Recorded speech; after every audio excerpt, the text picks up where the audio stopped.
In today's video, let's talk about Valve's latest win because it's a big one. How's it going? As always, my name is Jimmy Champagne. This is Deck Ready, my channel all about Steam hardware. And as usual, I'm joined by Ray Trevino, host of Xbox Ready. We just recorded a video all about how Xbox is not abandoning Steam. And we talked about this cool expansion of the Play Anywhere program. Check it out underneath this video. There's two little icons. There's the Deck Ready logo, and next to it is the Xbox Ready logo. If you click on it, you can go to Ray's channel. How you doing, Ray? I'm doing well. I just finished my latte that I got from Starbucks, and I was drinking it, sipping on it all the way through us filming this version of the video for my channel. So I'm feeling pumped. I'm feeling ready to talk about Steam, Valve, everything going on in this world. Shift gears for a little bit. So one of the big things people love to talk about lately, and honestly, I don't blame them, is price to performance, because the whole ratio has been thrown entirely out of whack due to price increases on everything from the Steam Deck to the Steam Machine to the Legion Go to the Xbox to the PS5. And even when you talk about the consoles, the price to performance is out of whack, because in the last generation, by this point in it, we were paying like $250 for a PS4, Uncharted 4, and 2 controllers. And now, if you want a controller with your PS5, it comes with a job application. So, we're not in a great spot. But one thing I've always talked about here on the channel is that when you pay a little bit more or go with a company you trust instead of saving money at all costs, it generally works out better in the long run. And that's exactly what's happening now with the original Lenovo Legion Go. Ironically, I mentioned this to you about a week ago when I said my brother's Legion Go died. It got bricked. Oof. And I gave him my original ROG Ally X, not Xbox X with SteamOS to replace it. And it turns out the reason that happened is because of a new BIOS update that they pushed out to the original Legion Go that's just bricking a huge percentage of them. And to add insult to injury, when you go through the warranty claim on it, they're like, well, your warranty's expired. So even though we bricked it with our new beta update, you've got to pay to get this repaired, which is insane. Whereas with Valve and the Steam Deck and the Steam Machine, yes, you're paying a little bit more than you probably should. But like in the past 3 weeks alone, I've gotten 4 or 5 updates that add in legitimate new features, like being able to stream over remote play with HDR. They did the extra work to make sure the stream comes in at 59.94 FPS so that it matches the TV refresh rate. I guess my point is, you really got to do your full research these days to make sure that getting the best deal is not your only concern. And that really sucks, What a nightmare, because people are so worried already about companies taking away your games if they're all digital, or if everything is tied to an account or a subscription, that these companies can just say, oh, these aren't your games anymore, you don't have access to it anymore. And now we're seeing that that's happening with hardware too, something physical that we can hold in our hands. A company can just brick it and say, sorry buddy, you're shit out of luck, go find something else, buy another console. What are we supposed to take away from this? Like, this is just an insane situation. And I will say that, Jim, you're absolutely right. You're the one that taught me about don't cheap out. Do not cheap out. I used to cheap out all the time. Especially when it came to accessories. And I regretted it every single time. Like, I would be like, Jim, should I buy? I remember when I was looking at headsets for my PS5, and I was like, should I go with the standard, like Sony ones, the wireless one? Or should I go with like, they're way cheaper than these InZone ones that had just come out. And Jim was like, go with the InZone ones, man. They're better. You might have to shell out a little bit of cash now, but in the long run, you're going to be happy that you did it because they're going to last you for a long time, and you're going to get more enjoyment out of it because it's a higher quality product. And I ignored him. I was like, I'm just going to get the cheap wireless Sony ones, which sound like shit, even when you try to like equalize them and stuff. Oh my God, yeah. I'm like, God People damn are it. adamant that the we're talking about the original Pulse headset. Every Sony console since the PS3 has coincided with a new Pulse headset. And in the PS3 and 4 gen, they were really high quality. In the PS5 gen, they really fell off big time, and everyone was adamant that you could equalize them to make them sound better. The InZone headsets, the only reason I advocate for them is A, they go on sale constantly, and B, they use the same drivers as the WF-1000 Mark whatever headphones that Sony makes, which are like AirPods Pro competitors. So you're getting great audio quality for like half the price of those actual headphones. So like even at full price, they're a good deal.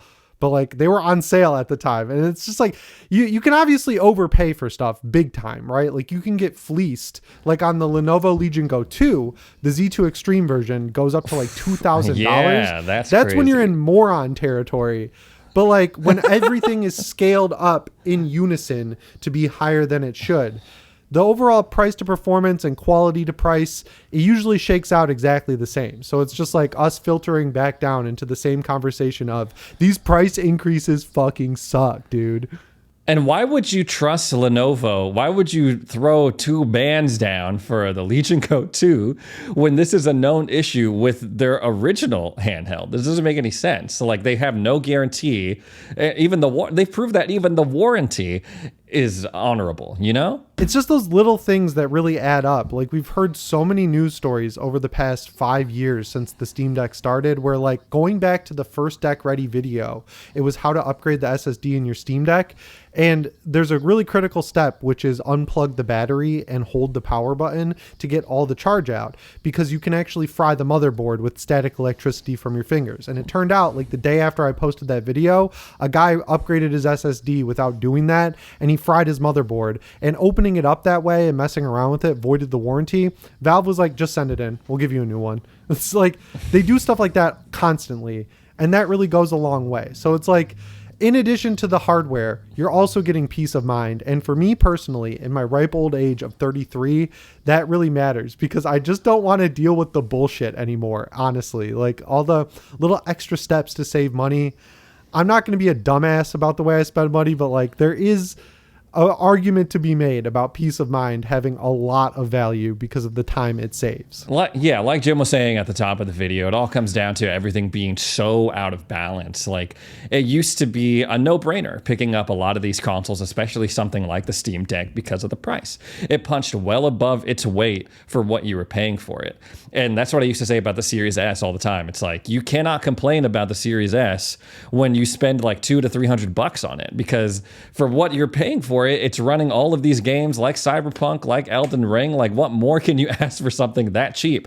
Now the story has changed, because now the Series S is $500, the same price that the Series X was when it launched back in 2020. Because now the question is like, do I really want to shell out $500 for a console that is mostly going to be playing games at 1440p, 30 FPS? That doesn't really make a lot of sense anymore, right? So people are a lot more conscious about that. People are a lot more aware about issues like these with the Legion Go, you know, refusing to honor warranties and all of that. People are going to really be aware of stuff like that, because they want to make sure that the money that they're spending is going to give them a good product that's going to last them for a long ass time. Ray, I sent you a list of topics, and I'm calling an audible here because I really want to talk about again. I can't think of my feet. I can't improv. I think you'll be fine here, because I want to talk again about Xbox leaving Steam behind, because we just talked about it. And I've been thinking through this over the past week, and I think I found a better solution. Okay, so we know that Xbox's plan right now, which is definitely subject to change, is to build out a PC type system with the Xbox Project Helix. And they're going to try and give people like you or me who have Xbox consoles an off-ramp. They're working hard to get Xbox original games and 360 games up and running on PC. All of that sounds good. But I think the biggest problem that they're never going to be able to address, no matter how much money they throw at it, how many people they throw at it, how much marketing they do, is that I just don't think anyone's ever going to ditch Steam for that Xbox app. Even if there's Play Anywhere, unless they use Game Pass, then they're going to use it, right? Like, but we know that most people on PC use Steam, like 98% to 2%.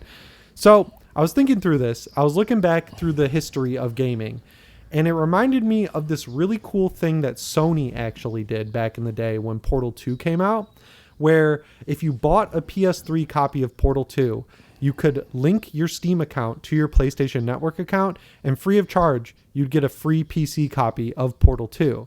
And I was like, would it make more sense, in addition to what they're already doing, instead of fighting Steam, instead of trying to take down Steam, instead of treating Valve like competition, if Xbox copied that program and said, hey, you can get the Play Anywhere on the Xbox app, but if you're dedicated to Steam, you get a free copy on Steam too. You just log into your Xbox account anyway to get the cross-save, the Xbox networking. That'll just grant you the free Steam copy. And then what are those people going to say? Well, I'd love to have something I can plug into my TV. I'll pick up an Xbox because buying it on Steam will grant me that free copy on Xbox. What do you think of that? I mean, that would be cool, obviously, because then you're not only talking about buying the console version and getting the Xbox PC version for free, but potentially 3 copies for the price of 1. The question would become, in that situation, who gets the money, right? And that's where it gets complicated, because if, they buy it through the Xbox storefront, then what does Steam get out of it other than like, oh, yeah, it would only work if you bought a copy on Steam. You'd get the Steam copy and a console copy, I guess, is the way to do it. maybe that person is going to go and play it on Xbox? Probably not, because like you play pretty much every game that you can on Steam, even when you get the game for free on Xbox. So I really don't, this is going to be one of the make or break aspects of Project Helix and whether or not it's going to be successful, or whether or not Xbox is going to be successful on PC. However they choose to define that success, because yes, it is an undeniable fact that given the opportunity, PC players are going to go buy their games on Steam and play them on Steam. What does Xbox do about that? Really, the Xbox PC app is for people like me who have most of their digital library on Xbox and they want to go over to PC. They are kind of new to this whole scene. So it's basically just like a familiarity thing, get them acquainted to PC.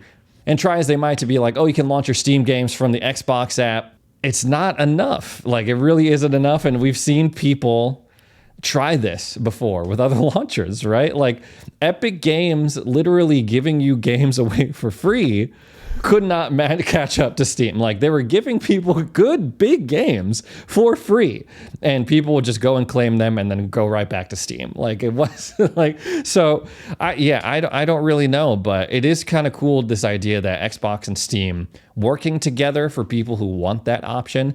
It's already cool to see cross save between the platforms if you want to go between the two, so you don't have to start over. If I wanted to say, I don't know, buy the Steam version of Cyberpunk when it goes on sale for $5. Right, because from Valve's perspective, I mean, in a perfect world, everyone would switch to SteamOS, but they have a similar issue, I would say, to Xbox, where Xbox wants everyone to go from console to PC. It's hard to get people to switch off of Windows to SteamOS when you've got the counter of, yeah, Call of Duty doesn't work, Battlefield doesn't work, like big games just simply don't work. And the idea of flashing an operating system to a USB stick, installing it, when you actually go through the process, it's really easy. I've done it like 100 times at this point, but when you read it all out, what you actually have to do, it seems daunting to people, especially if you consider that they're coming from a closed ecosystem like a console to a PC, which is completely open. So that combined with the fact that Valve and Xbox both have a reason to compete with Sony right now, because Sony ripped the games off of the Steam store and it really sees Valve as a competitor. Xbox is not necessarily a competitor right now to Sony. They've kind of lost that battle. They have an opportunity to come back. And I think if I was to pair up anyone in the industry, I'd put Sony and Nintendo together and Xbox and Valve. You know, like not just because two of them are Japanese and two the of them American companies, baby. Let's go. It just kind of seems like they have similar philosophies, and I don't want mergers to happen or anything like that. But I think if Microsoft can get their head out of their ass a little bit and stop screwing with Steam all the time, Valve and Xbox could do something really cool. Because when I see people complain that you have to log into your Xbox account to play Halo, I get why that's frustrating. But one big benefit of that for me as someone who has a Series X is I have a copy of Halo on my Series X. I have a copy on Steam. And by logging into my Xbox account, I get to transfer my save instantly and I get to earn achievements. Same thing goes for Doom: The Dark Ages. Mm-hmm. Same thing goes for Forza Horizon 6. So there is a real benefit there. I'm sure they could figure out a way to not make you log in, but like, I like that it's not for nothing, you know, like with Sony, you had to log in, you could earn trophies in 2 of the like 10 games they released and saves didn't transfer. So at least Xbox is giving you something for it. But yeah, I want Xbox to succeed because Sony's obviously getting out of control. I like the games Xbox is making. So I'm trying to think of ways where this PC endeavor that they're working on can really truly work out for them. And the one thing I just can't figure out is what we're talking about, like how to get people to not use Steam. And I don't think anyone wants that. I think the way it's working out now, it may not be, the insane market disruptor that Xbox wants it to be, but even just people popping on over to Xbox whenever they want to use Game Pass, I think for right now, that's enough. And if they worked on the app enough to where whenever anyone pops on over from Steam to use Game Pass or play a game that they have through Play Anywhere, they need to make that experience so awesome that they think like, oh, maybe I want to come back here more often. Maybe not all the time. I'm still going to be playing on Steam, but Xbox PC app, not so bad. And I don't think it's at that point yet. It's come a long way, especially with Xbox mode, but I don't think it's at that point where people are like, wow, this is really fucking awesome. I want to do this more often. Yeah, and I feel like the way the journalists and the press talk about it, they're like, yeah, they're giving 30% of the money away to Steam. And it's like, you guys are also writing up all these articles about physical games saying that selling a physical copy of a PS5 game loses Sony 30% of the profit. So it's just like, if they're already losing 30% physical game wise, it's like a lateral move to lose the 30% to Steam. And then you're growing your user base because they force you to log into the Xbox service anyway. I just feel like that's such a non-issue at the end of the day, like fighting over that 30% when you got a big audience of people sitting right there who are just totally willing to buy your games if they're good, like Gears E-Day, Halo. Need some work, but you know what I'm saying? Me and Jim talk about this because we're on this like content creation grind. Like we're posting reels, we're posting shorts, we're posting to like our other channels and stuff. And even when a video flops, we tell ourselves that's 3,000 more views than I would have got if I didn't post this video. It's the same thing with Xbox, but on a larger scale, right? They may lose 30% on each game sold on Steam, but it's more money that they would have made than versus them just not putting it out there at all. Yeah, what I would like to see personally is a way to just link my Steam account and my Xbox account so that every time I launch a game like Gears 5 on a new device, I don't have to re-log into my Xbox account. If they could just figure that out, that would go a long way with me. Yeah, I mean, we've seen Xbox cozy up with some of these other companies, not necessarily gaming companies, but like you're able to link your Xbox account through Discord, and we saw all the like these new integrations for Discord voice chat coming on over to the console side for Xbox. Those have been really cool. So yeah, like more integrations like that benefit the players and both companies in a way that makes sense. I'm all for that. And the reason we're talking about this is because Asha Sharma, the new CEO of Xbox, is a confirmed Ready Media fan. We got to talk to her in real. No, I'm just kidding. We don't know that. But maybe someone from Xbox is watching and they can kind of like push this through. Ray, I know you've got a ton of content in the works. What is it? Where can we find it? Let the people of Deck Ready know. Well, yeah, I'm on Xbox Ready, covering all things going on in the world of Xbox. I've also been posting to my Instagram a lot more, Ready Ray. And that's more of a hodgepodge of stuff. I talk about games. I talk about Avatar: The Last Airbender. I talk about anime. Recently, I had a video about Lieutenant Williams from the new bonus missions of Campaign Evolved blow up. That was before everyone else was throwing their 2 cents in about her. And people seem to really like it when I talk about Avatar: The Last Airbender. I'm a lifelong fan of that franchise. So if you want to come over there, check that out. I'm at Ready Ray on Instagram. And again, Xbox Ready on YouTube. And I mentioned this in the last video, but I'm uploading again on my channel, Jimmy Champagne. The first video is about how Paramount and Warner Brothers are racing to see who can finish their Nightmare on Elm Street movie first, so it's going to be bad no matter what happens. The second one is about why I'm still excited for Halloween the game, despite my better judgment on the last few games these companies have made. But there's just something different about Gunn and Elphonic working together than separate, where I'm actually starting to believe that this one's going to be different. We'll see in just under a month if I'm wrong, but I'm having a lot of fun editing it. So if you're into horror movies and horror games, check out that channel. It's just my name, no G. It's linked below. But yeah, that's all I've got for you guys. As always, my name is Jimmy Champagne. I'll see you in the next one. Thanks for watching, and shape on.